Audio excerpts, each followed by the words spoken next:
Hello dear students, हम लोग देखेंगे यार फिलहाल जनरल ऑर्गेनिक केमिस्ट्री। और उसमें जो हमें इफेक्ट देखना है फिलहाल उसका नाम है हाइपर कंजुगेशन। क्या नाम है जी उसका? हाइपर कंजुगेशन, है ना। या फिर इसका दूसरा नाम होता है बेकर नाथन इफेक्ट, या इसी का एक और नाम होता है यार जिसे बोलते हैं यार नो बॉन्ड रेजोनेंस। क्या बोलते हैं इसको? नो बॉन्ड रेजोनेंस, है ना। अब देखो जो हाइपर कंजुगेशन होता है ना यार, इसको बोलते हैं सर ये स्ट्रॉन्गर इफेक्ट होता है। ये कैसा इफेक्ट है? Stronger effect. दूसरी बात कि सर यहाँ बोला जाता है कि सर यहाँ पे डी लोकलाइजेशन होता है। क्या होता है? D localisation.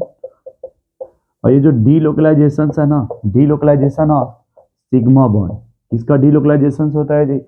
सिग्मा बॉन्ड का डी लोकलाइजेशन होता है। और delocalization of sigma bond, ठीक है, ओवर द, जो पहला डी लोकलाइजेशन होगा over the vacant P orbital, जिसको बोल सकते हो आप कार्बोकैटायन, या फिर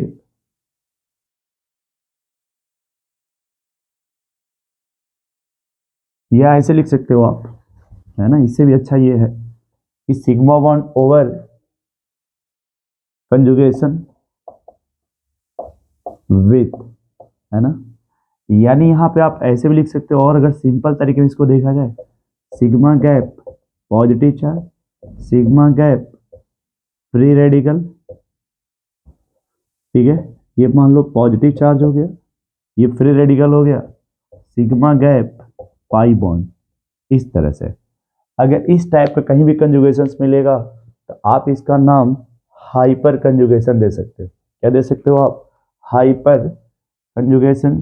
जैसे CH3 CH2 plus, CH3 CH2 free radical, CH3 CH double bond CH2। मतलब इस टाइप का अगर कभी भी कहीं भी आपको कंजुगेशन मिलता है तो आप इसका नाम क्या दे सकते हो? Hyper conjugation. अब यहाँ पे एक वर्ड ये पूछा जाता है कि सर जो हाइपर कंजुगेशन है, यानी इसका अगर बात करें एप्लीकेशन, किसकी बात की जाए, है ना। तो यहाँ कहते हैं सर जो इसका एप्लीकेशन ये होता है यूज्ड टू स्टेबिलिटी ऑफ, पहला कार्बोकैटायन, ये किसकी स्टेबिलिटी बताता है भाई? कार्बोकैटायन का। दूसरा कार्बन फ्री रेडिकल। और तीसरा जो ये किसकी स्टेबिलिटी बताता है? अल्कीन का। किसका? अल्कीन का, है ना। तो यहाँ पे इतने इसके यूज होते हैं, यानी जो भी आप हाइपर कंजुगेशन का यूज करोगे, एक कार्बोकैटायन की स्टेबिलिटी से बता सकते हो, कार्बन फ्री रेडिकल की स्टेबिलिटी आप बता सकते हो, या फिर अल्कीन की स्टेबिलिटी बता सकते हो, ठीक है। अभी आप देखो ये पूछा गया कि सर जो हाइपर कंजुगेशन है या बेकर-नाथन इफेक्ट है, या फिर नो बॉन्ड रेजोनेंस बोल रहे हो, इसको स्ट्रॉन्गर इफेक्ट बोल रहे हो, या फिर आप delocalization of sigma bond over conjugation इस तरह से बोल रहे हो, या फिर आप बोलो कि इसका जो यूज होता है stability of carbocation carbon free radical, या फिर अल्किन्स का मीनिंग क्या होता है। तो देखो इसके मीनिंग को समझने के लिए एक वर्ड होता है जिसको बोलते हैं अल्फा कार्बन, अल्फा कार्बन, ठीक है। अब हम समझेंगे सर कि अल्फा कार्बन क्या होता है। कहते हैं सर एनी कार्बन। अच्छा एक मिनट रुक जाओ, मैं तुम्हें एक यहाँ पे नया टॉपिक, मतलब इसी में एक नया पॉइंट, अच्छा पॉइंट बताता हूँ। उसको समझने से अच्छा ये है कि आप ये समझो, यदि कभी भी, या फिर आप एक नोट लिखो,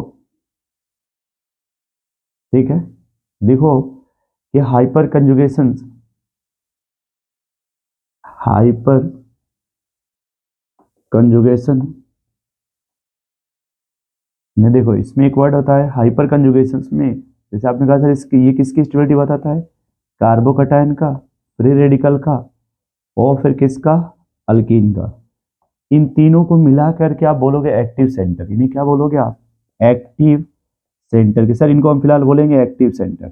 ये सब के सब क्या है, एक्टिव सेंटर होते। इतनी टर्म आप नोट करो, है ना, फिर मैं इसको एक्सप्लेन करता हूँ।